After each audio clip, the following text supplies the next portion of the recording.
All right. A few more people have joined us, and there may still be latecomers. So again, thank you all for joining us today. Um, this is the first time we're giving this webinar, as we've only just launched this white paper, as you know. So I'd be very grateful for any kind of feedback on how to improve, how to make it more snazzy, or obviously also this was fantastic is just as welcome.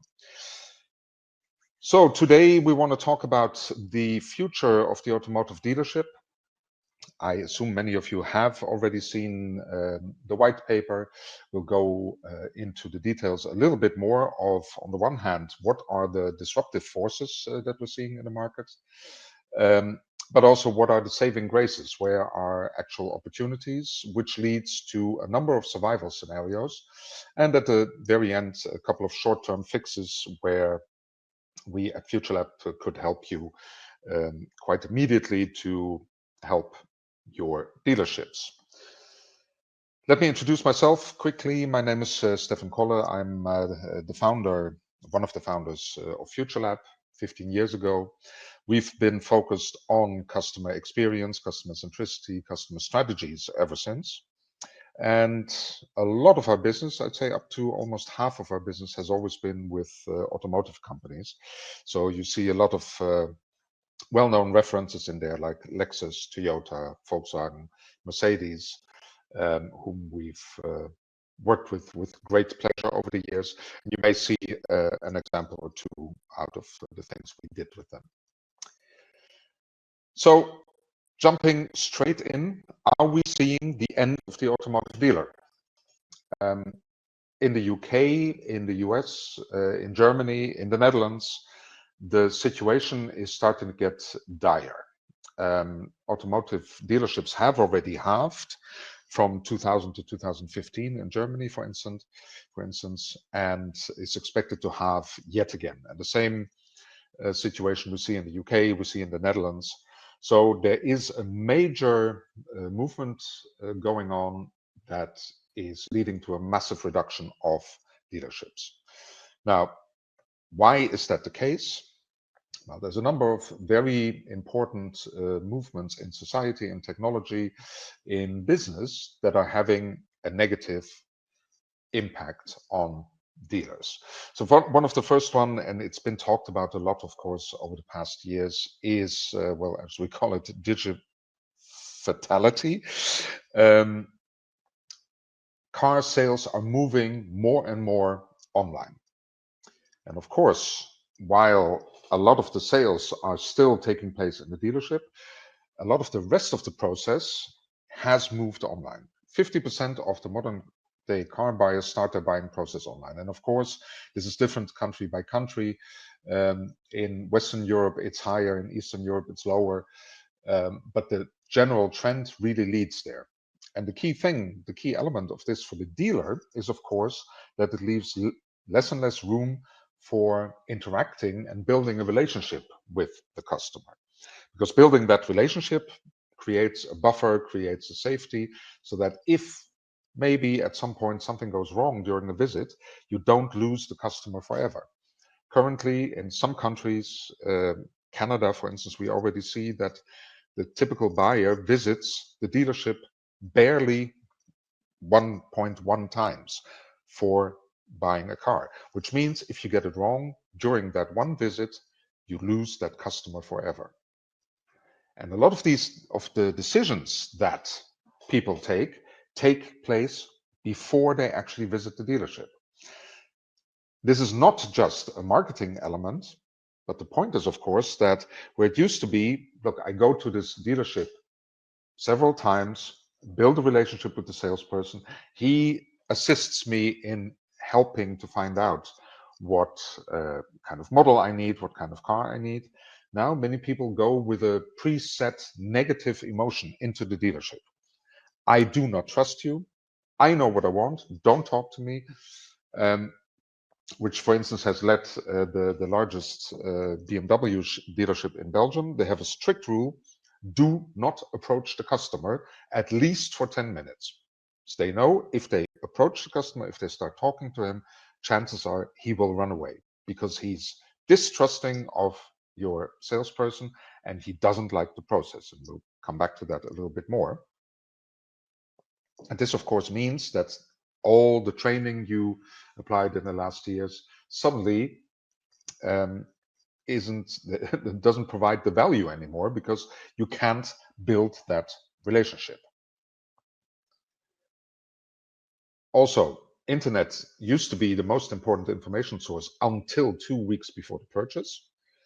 In other words, we still rely on the dealership to do the deal, but now 72% of all car buyers would consider to complete the purchase online.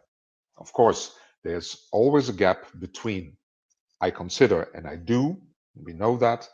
A lot of car brands have made bad experiences with trying to move sales online, which, as far as I've seen it, for instance, with some of our customers, wasn't so much due to resistance of the customer, but trying to move a bad offline process into online turns into a bad online process. While, for instance, Volvo, who did a great job in putting their 2016 special edition online, they sold 2016 of those cars, cars that cost close to 100,000 euros, 2016 models within 24 hours. So it's absolutely possible.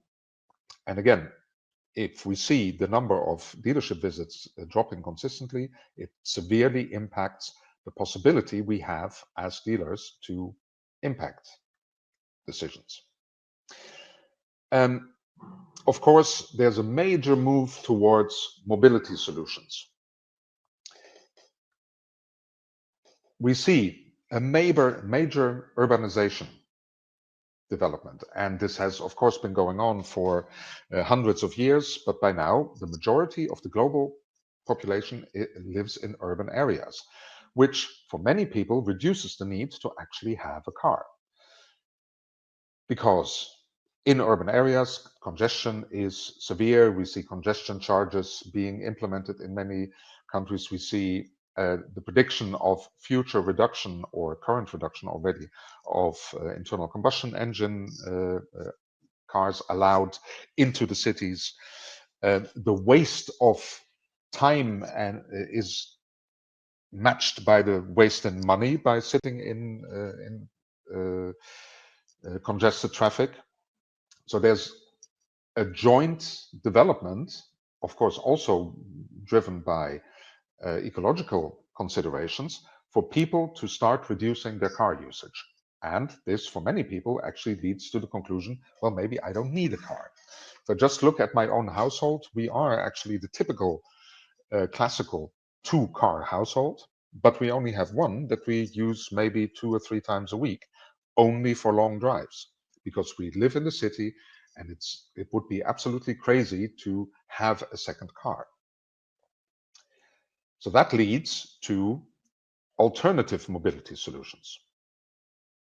And we see more and more people actually being willing to ditch their actual car ownership and take up alternative mobility solutions. This, of course, goes hand in hand with the more people are willing to, the more economic base there is for these alternative mobility solutions, and they will start growing fast, to the point that prediction is currently that up to 500 billion in shared mobility services will be relevant, will be the total market size in 2025.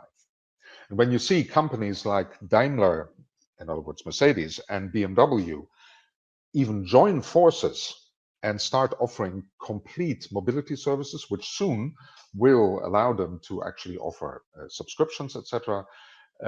This is a major change in the market. And let's face it, every shared car means, clicking on the wrong button, sorry. Every shared car means 16 privately owned cars can be replaced. This is, of course, a major threat to overall sales. And secondly, a major threat for the dealerships, because these are fleet sales. All those BMWs driving in the Free Now or Drive Now app, they are typically not supported by individual local dealerships. They fall under major contracts. So for the individual dealerships, this is a major threat. 49% of car buyers would actually consider a no ownership solution. In China, where the economics are, of course, the average salaries are still much lower, and where congestion is of a whole different level than what we're used to in Europe, that is the massive majority of people. And of course, we have beautiful case studies from Germany where the BMW and Mercedes have been running their shared platform for quite a few years already. And 40% of the car sharing platform users decide not to buy a car. Now, that is not 40% of people who necessarily would have bought a car otherwise, but maybe it's only 20. It's still a major impact on sales and on the business model of the dealership. Now, millennicide, the fact that the younger generations, starting with the millennials, do not feel the need to buy a car anymore. We already covered that a little bit in the previous section, but they also don't like doing it at the dealership. We see now that the youngest generation, and the numbers here are from the US, but we see the same development in pretty much all Western European countries. The Eastern European countries are trailing a bit, but they will come to the same point. Young people start rejecting the whole idea of getting a driver's license because they find it too expensive, because they think, why would I need it? I've got Ubers, I've got friends of mine who have a shared car. They don't see the point of getting a driver's license, and obviously someone without a driver's license cannot buy a car. Now, millennials also are very open to all kinds of sharing models. This is, of course, driven by experience. Sharing has become big while millennials grew up, but it's also driven by financials. I mean, let's be clear, most millennials would still love to actually have a car, but many cannot afford it. Many of them entered the work stream in the Great Recession, and they haven't built up the assets, they haven't built up the income that they need to join the league of car owners. But 60% say, you know what, it'll never be a priority to buy a car, and that number may even grow. Now, the biggest thing, of course, with the millennials is that they really don't like the dealership. And the funny thing is that a couple of years ago, we saw scores that said, oh, we loved the car buying process. It's exciting. It's fantastic. I'm getting this new toy. But now they've had the actual experience in the dealerships and they hate it. The salesperson at the dealership is the least trusted person. They don't believe what they're being told. They also don't like the process. Amazon and all those other e-commerce providers are starting to shape expectations where a lot of people think that you can buy anything with delivery within 1 hour to the home. Now, that 1 hour delivery will probably not be possible with the legal requirements for paperwork in most countries, but should we be able to develop a new model where we can quickly and decisively answer the needs of the buyer, we must. They have different expectations. They're not willing to wait up to a year for a car. They're not willing to wait up to an hour for some silly paperwork to be processed in a dealership. They're not willing to wait a week until they can walk away with a car. In Poland, it's the major decisive element for car buyers when they walk in. Which car can I take right now? And generally, millennials, 57% of them would love to avoid dealing with a car salesperson at all. And by the way, I already mentioned they don't trust the salesperson, and particularly women are extremely unhappy with the process. Now, we're we will run a separate white paper and a webinar on that topic next year, but we're still facing a situation where the majority, the vast majority of car sales is decided by women. Over 50% of the cars are bought by women directly, and another 30%, the woman is the key influencer of the decision process. So over 85% of all car sales are driven by women, but the whole process does not acknowledge this. And women do feel underserved, feel cheated. They feel treated like, well, basically like stupid people. And it's a massive, massive issue. And at the same time, a massive, massive opportunity for dealers to adapt their process, hire more female sales staff, adapt their processes, make sure that you talk to the woman instead of the man if a couple walks in.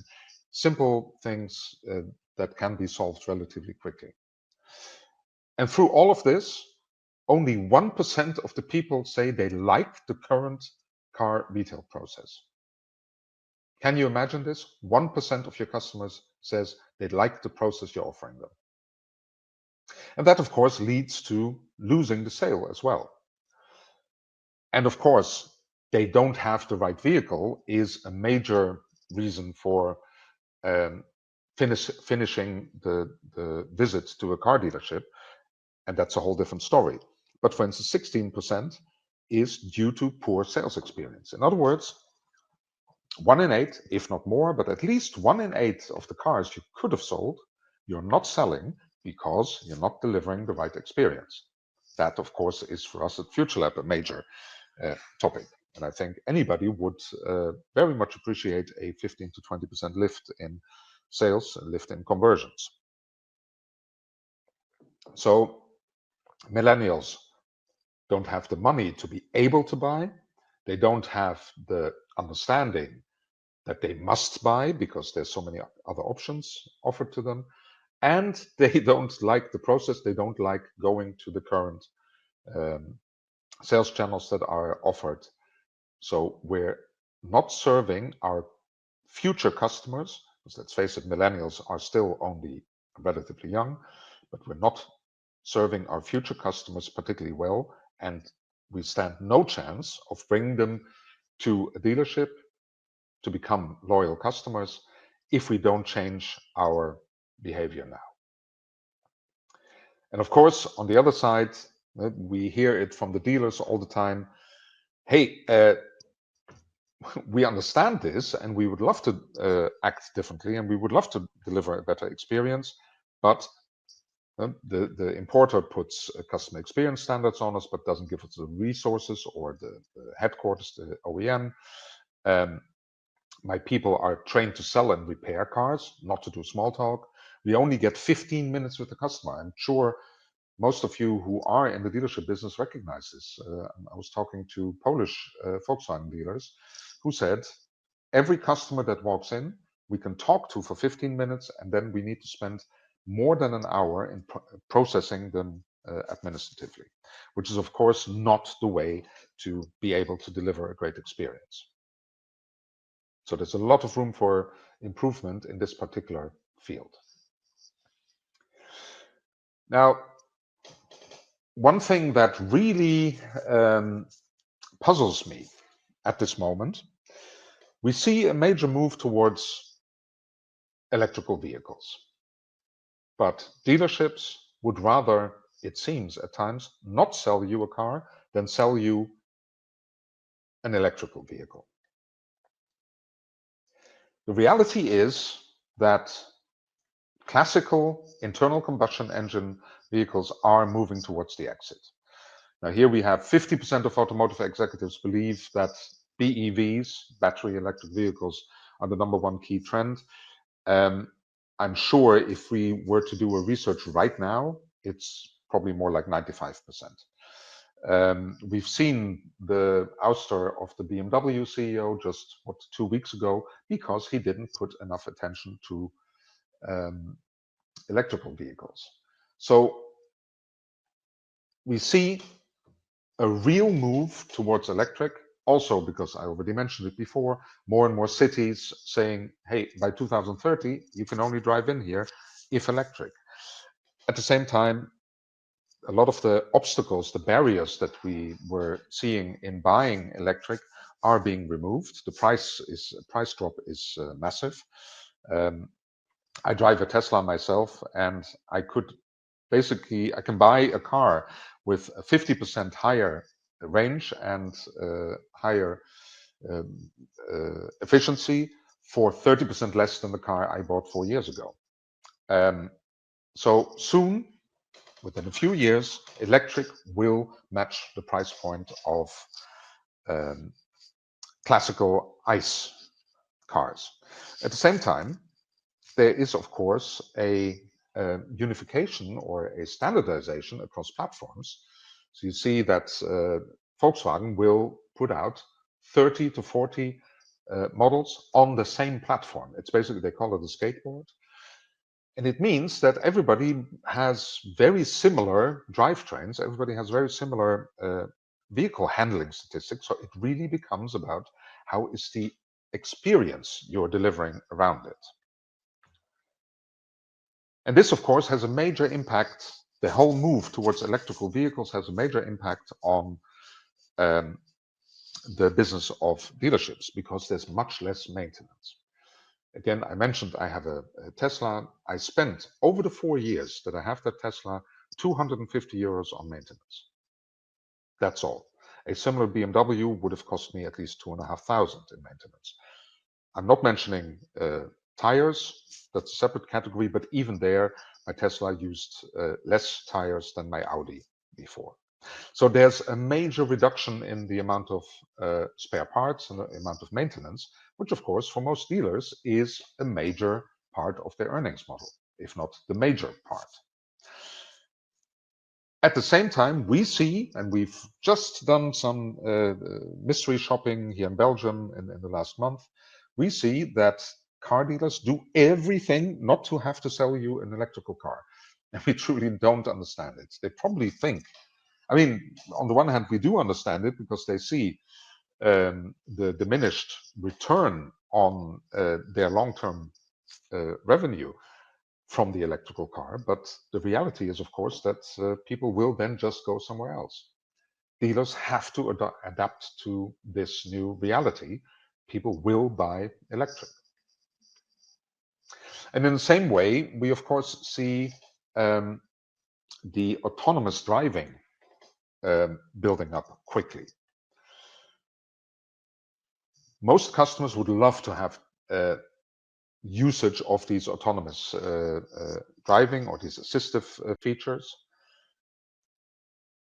And this, of course, will, again, have a major impact on what people buy. And at some point, we see it's not ready yet, even though in some cities in the US, we're now seeing the first autonomous vehicles starting to drive commercially, not in a test environment anymore. Of course, it will take at least 5, if not 10, if not 20 years for fully autonomous vehicles to really dent the market. But it is starting, and there's, of course, all the cars that are at some intermediate stage of autonomous driving, which starts to reduce accidents in a massive way. We already see it in Teslas, even though every accident with the Tesla on autonomous gets a lot of attention in the newspapers. We see between 75 and 90% reduction in accidents. This, of course, also has a major effect on the aftermarket, where there's ever less opportunity to sell repair services and sell maintenance services. All of this means that the business model of the dealership is majorly under pressure. Effectively, a lot of the dealers are already not making money anymore. And this, of course, translates directly into the closure rates of so many dealerships. The fixed costs have gone up. The margin per car sold goes down. And there's, of course, a major impact here of basically a self-reinforcing movement. Because so much of the sales model is driven by bonuses given by the importer at the end of the year, dealers will do anything to sell a car at the short term. And again, those of you who are in the business know how basically sick this model is at the moment, where people start selling cars underpriced just to be able to collect a bonus at the end of the year. Interestingly enough, every now and then I come across dealers who resist this model, who say, we don't give the 6 or 7% margin that we theoretically have to give away.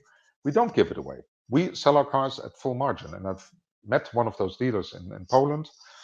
He has business. His location is about 150 kilometers from Warsaw. And people come from Warsaw to buy cars with him. When somebody comes in and says, I want a 6 or 7% discount because that's what the other dealer of the same brand down the road gives me, he says, well, feel free to go there. But look here, do you feel that this is a trusted environment, that this is a clean and friendly environment? Do you feel that my people are perfectly trained to deliver you a qualitative repair service and a maintenance service? If you don't feel that, please go to the other ones. If you do feel it, you must understand that it costs a bit.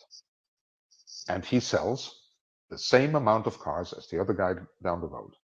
Now, of course, not every dealer can switch to that model, but it's for me a perfect example that also there is a lot of people out there, there's a high number of people out there who do want a good experience, who want a trusted experience, and are willing to pay a reasonable price for that. And the problem, of course, at the moment is OEMs are not capable of closing that gap for the dealers, because the current investment requirements for the OEMs are scary. I mean, we've seen announcements of 30 to 50 billion each from Mercedes, from Volkswagen, from BMW, and it's probably just the beginning. They do not have the current investment capabilities to help the dealers to make the big switch, especially if the dealers stick to their current models where there just isn't the money to pay back any investments. So currently we see in most markets that the dealership return on investment has gone negative.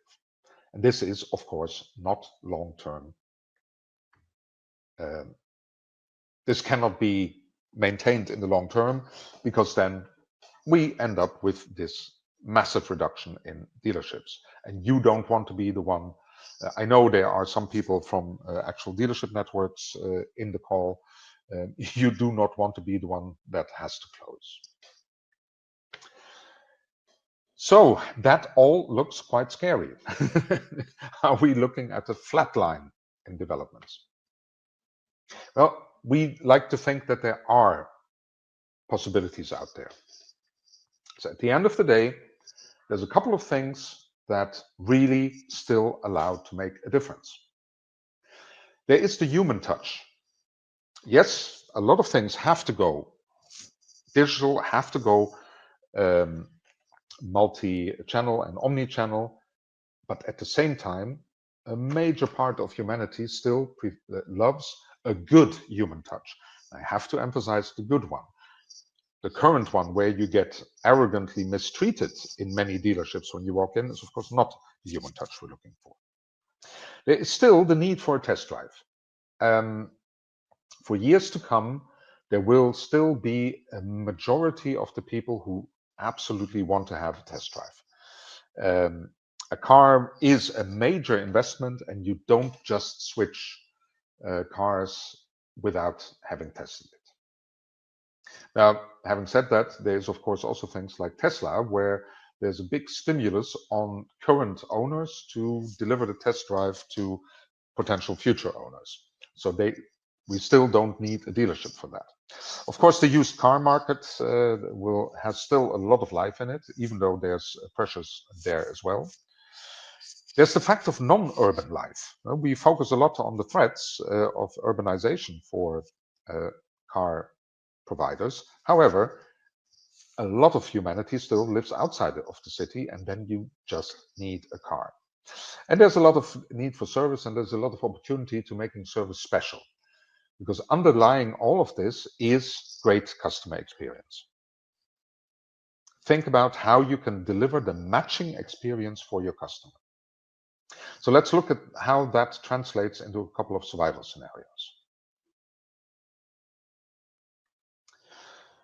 So first of all, there is the experience center, the perfect environment to experience your car with little pressure to buy, with friendly sales staff that are there to support you and not talk you into buying something. There is a perfectly tailored experience taking place. So this is for companies that are capable of training the soft skills of their people, that are capable to thrive through an emotional component. I already mentioned a major BMW dealer here in Belgium, where they refrain from jumping the customer when he walks in, but they're doing all of this, and that's why they have eaten up most of the other BMW dealers, because people love it. People love being treated with respect and with distance, and having breathing space, but at the same time with immediate support if they need it. And I know this sounds like common sense, and it is common sense, and it has been common sense for 100 years, but somehow 90% of dealerships do not adhere to this common sense. And one of our favorite examples is with Volkswagen, our client in Poland. They've set up Volkswagen Home, which is a trial for the dealerless dealership. They do not sell cars at Volkswagen Home. They simply invite people into a friendly environment, treat them well, tell them the story, and then if they want to buy something, they act as a go-between towards the dealers. The fascinating thing is that they close more contracts, they get more signed contracts on the spot than the largest dealers in the country, because people feel so comfortable and not talked into buying something. Another nice example, and of course this is more easily linked with luxury cars, is a situation like the sound of Porsche, where a beautiful pop-up in New York to invite people to experience the story of the brand. Or indeed the Loft lounge on Brussels Airport, fully developed by Lexus to again give people a feeling for the experience of Lexus. But I very specifically mentioned Volkswagen because this is not by definition about a luxury brand. Not at all. Volkswagen is not luxury, it's a family brand, but by creating the right experience that matches the expectations or exceeds the expectations of their customer, they're having massive success. Of course, there has to be a digital model. There are people who insist on engaging in a digital way with the customer, but we can also create this digital environment offline. We've seen it with Audi, with their experiments in London and several other cities, where they set up the perfect digital environment within the city to be able to showcase many cars instead of the very few they could physically display. Technology is coming to the point that we can deliver a great immersive experience in a very small environment. So particularly for very digitally minded millennials and even younger people, this has to happen. You have to have this offering where you then offer all the benefits of a digital ordering environment. And there's, as I mentioned, the London Piccadilly environment. They have recently closed it. They're taking the learnings from it and now integrating them into their whole dealership network. And of course, we see great experiments and some of them really good, like the DS virtual environment, which I tried out myself, where you really get a great feeling of what a Citroën DS delivers to you. And I think we have some Maserati participants in the workshop, in the webinar as well. And It's to me a beautiful example of what Maserati is doing with Alibaba in China. And of course, we're now also looking for or seeing brands developing collaborations with Amazon in the West to really take all the learnings and all the experience that a high-end um, e-commerce environment delivers to the customer and bring the best of that to the physical environment, really merging online and offline experience. I would love to hear from our Maserati guys if they know what the outcomes are of that trial. But to me, it's a great case. We already mentioned the test drive center. Now, one of the elements, of course, irritating a lot of buyers is the process of booking a test drive. As you can maybe book one car, maximum two. You can't really compare them next to each other because how many cars does a typical dealership actually have in stock? How many of those are available for test drives? Even Volkswagen Home typically only has 4 cars, one of each of a key model there. While if I look at what Volkswagen D'Ieteren, I should say, the importer in Belgium does, both for Volkswagen and for Audi and even for Seat and Skoda, they have created major test drive centers. Now, it's in the vicinity of Brussels, so it takes me about 45 minutes to drive there, but it's a fantastic experience because I can actually book 6, 7, 8 cars for test drive if I want. At the time when I was looking for a new car, I actually test drove an Audi A5, an A7, Volkswagen Passat, and one other, all within an hour and a half. It's a perfect way of comparing these things without an awful lot of planning. And if you deliver good test drives, you have to make sure that they are relevant. So Ford has a beautiful setup in San Francisco where they really allow you to test a car in the environment that it's made for. Or Hein, it's a little bit small, but the two examples you see on the bottom right, it's a dealership in San Diego who really have a menu. They say, look, if you want to experience the car in a urban environment, take drive left at the next lights. If you want to go into the mountains, drive right at the next lights. And they give you the test drive menu so you can really experience it as you want. And of course, the ultimate example of this is the BMW test drive center in Incheon in South Korea, where they have brought it all together, including a racetrack. Now, this is, of course, a little bit beyond the average dealer group to afford this, but it's a nice example of turning what for many people is a tedious part of a buying journey, turn it into an experience. Take your kids with you, take your family, make it a day outing, drive different cars.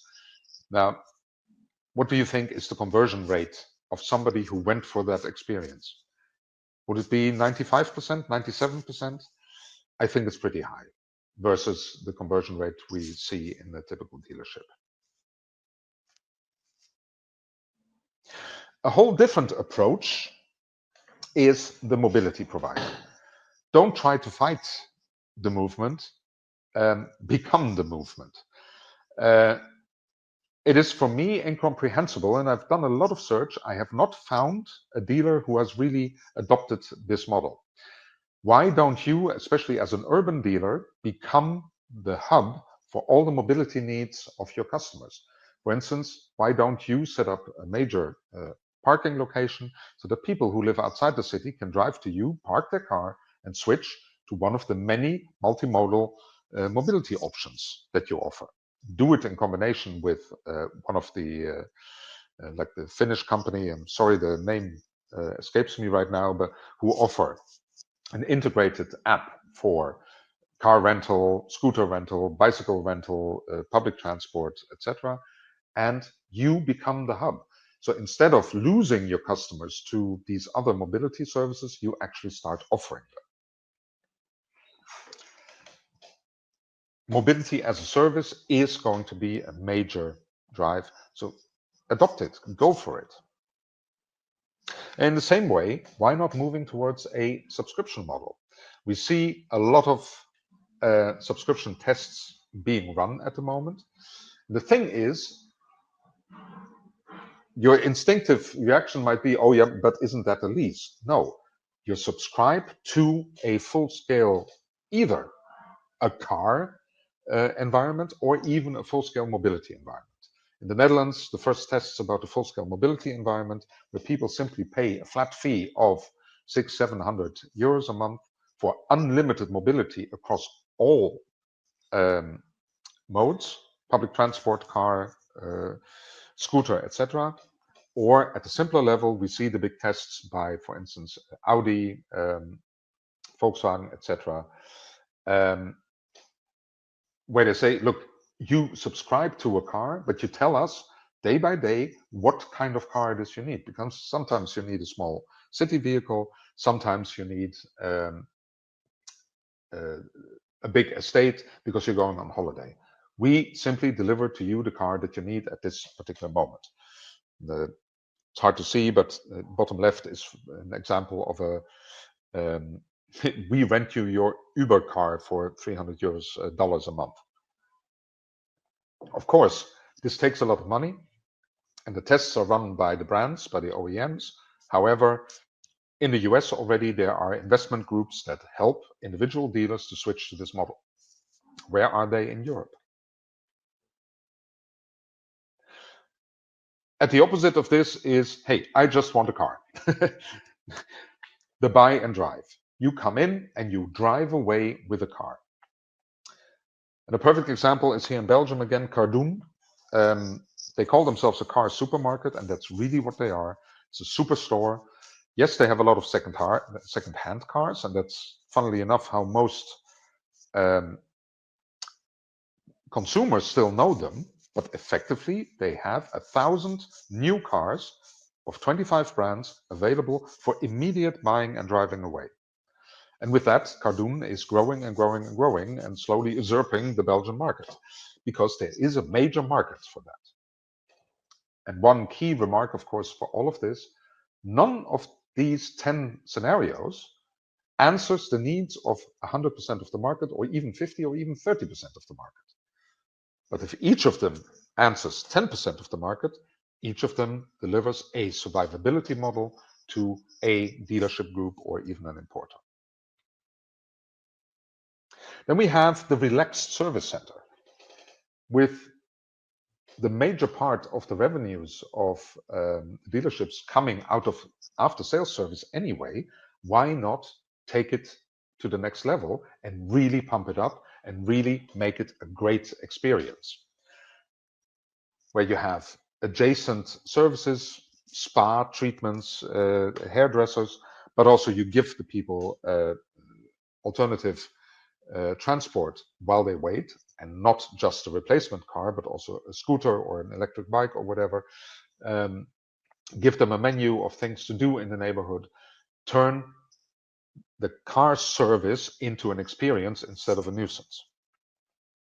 And there's several great examples. Yes, Mercedes, but also I've seen Honda and Seat examples. There's a room for this, for people who really want to turn their service into an experience. Here, for instance, a Toyota example. So it's not just for high-end car dealers.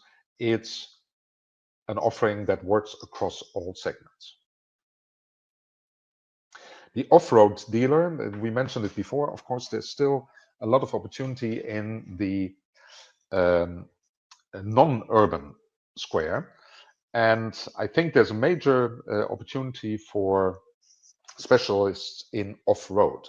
We see someone, for instance, in Germany, Autohaus Kölsch, who are purely specialized in Land Rover, and they get customers from 4 or 5 surrounding countries, because it's the one place where you can get everything for your Land Rover. In other words, highly specialized, highly niche, but therefore also highly attractive to people seeking specific services. And of course, this kind of specialized we can turn into other niche elements. For instance, luxury vehicles, women only, e-cars only. So in luxury, again, our friends from Maserati know all about it, and we've seen it starting from Lexus, but going, of course, up to Ferrari dealerships, etc. Luxury is about creating a whole new experience. Look at those luxury and dealers and see what you can learn from them. So a lot of it is also just common sense, good service, not just making things expensive. I mentioned before there's a major opportunity for women, servicing women, and we've seen it even in Germany, where the top selling dealership in the whole country, in Munich, had a majority female sales staff. We see companies like She-Car that has been doing fantastically offline and online for the past years. And even like Senorita Maria in Berlin, a women-only service environment, because let's face it, a lot of women still feel that they're treating like being a little bit silly or stupid when they go to a dealership. Oh, little woman, can I help you? It's mind-boggling how often this kind of attitude is still being shown by people at current dealerships. So there's a lot of opportunity there, and it's not hard to do. That's maybe of all the examples we give, that one is probably the one with the least investment needed, because all you need to do is focus on recruiting the right sales staff and give them the space to do what they know is right. Also, there's of course a massive opportunity with electric only. Don't fight the change, become the change. We have a nice example here in Belgium, Stroom. They say, look, switching to electrical cars as a business is not just buying new cars, it's also setting up charging infrastructure. You need those charging poles, but for instance, you can actually use them to also offer charging services to the public. We can help you with putting solar panels on your roof. So it's a whole different type of ownership and different type of infrastructure that we're looking at, which is of course an incredible opportunity to, well, create a long-term relationship with customers, both consumers and companies, and keep selling to them. And finally, there's the super service. In other words, this is fast. You come in, we know what to do, we do it in half an hour, and you're on your way again, instead of needing a replacement car or sitting in a horrible waiting room for a couple of hours. And this starts with simple things like we recognize you by RFID or by license plate recognition. Watch the GDPR, but you can figure this out.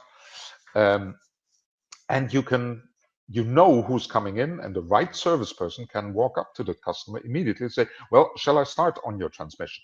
And I've got all the spare parts already ready on the tray here, and you'll be out of here in an hour.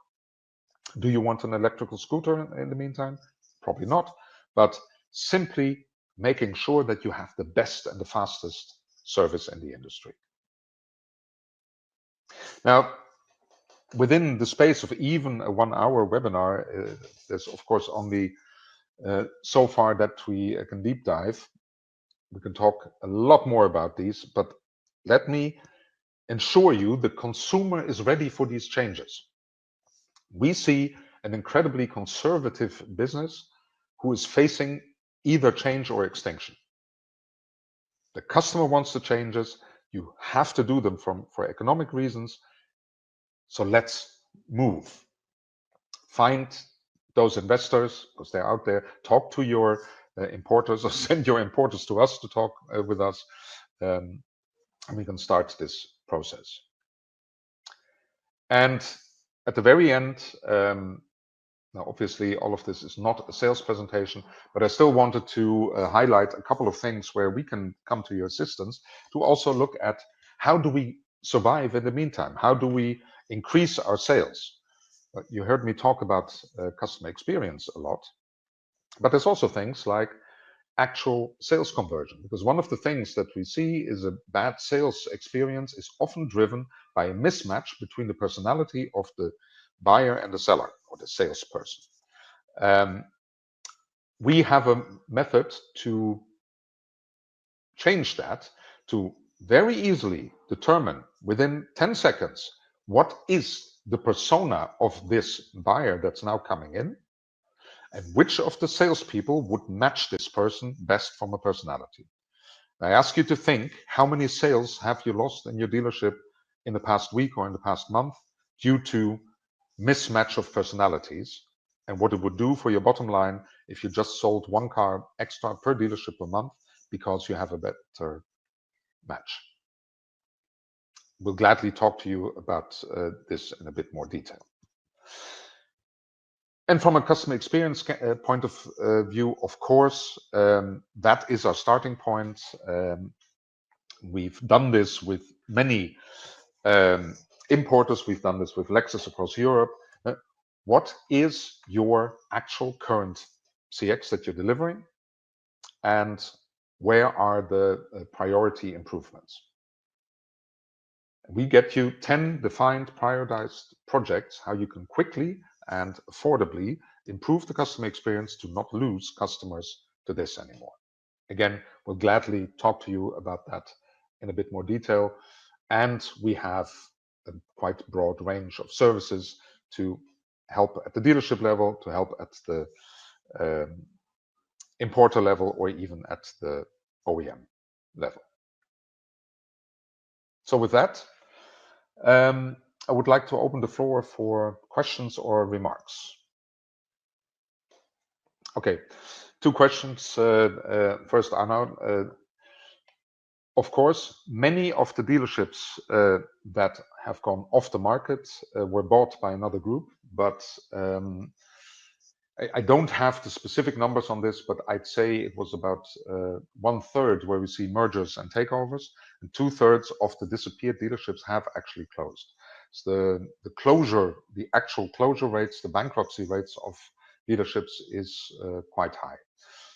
Of course, there's also takeovers by there's the takeovers by larger groups. There's the takeovers by sometimes the importer.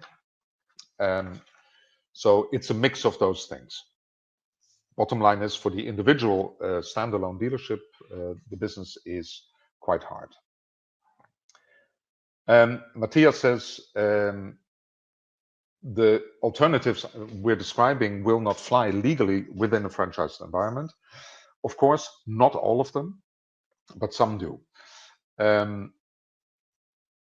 Secondly, so first of all, some of the models that I describe can perfectly fit even within the current franchised environment, like, for instance, a women-only dealership, the buy and drive, the mobility provider. There's nobody stopping a dealership from adding additional services to their business. Secondly, of course, the overall environment is changing, and we need new franchise models.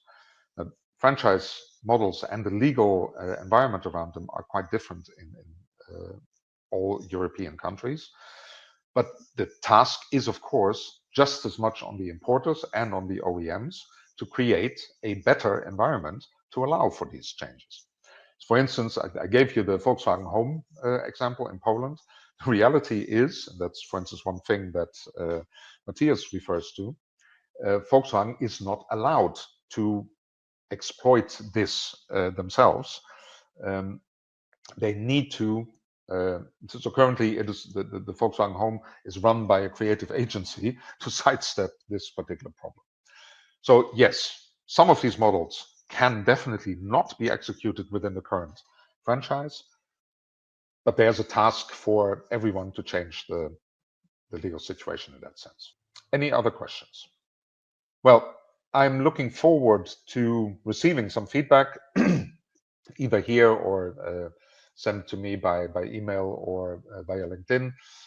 What you liked, what you didn't like, and obviously any further questions, I'd be delighted to answer, and maybe we can at some point in the future work together. And indeed, Matthias, there's a lot of work to do for the OEMs. There are way too many dealers. I see dealers that sell an amount of cars where I just cannot figure out how on earth they are surviving.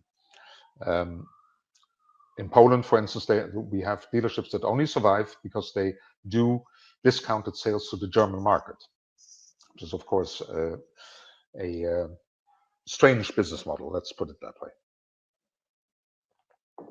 So, thank you all for your attention, for your time. I'm looking forward to your feedback, and I'm closing the presentation now.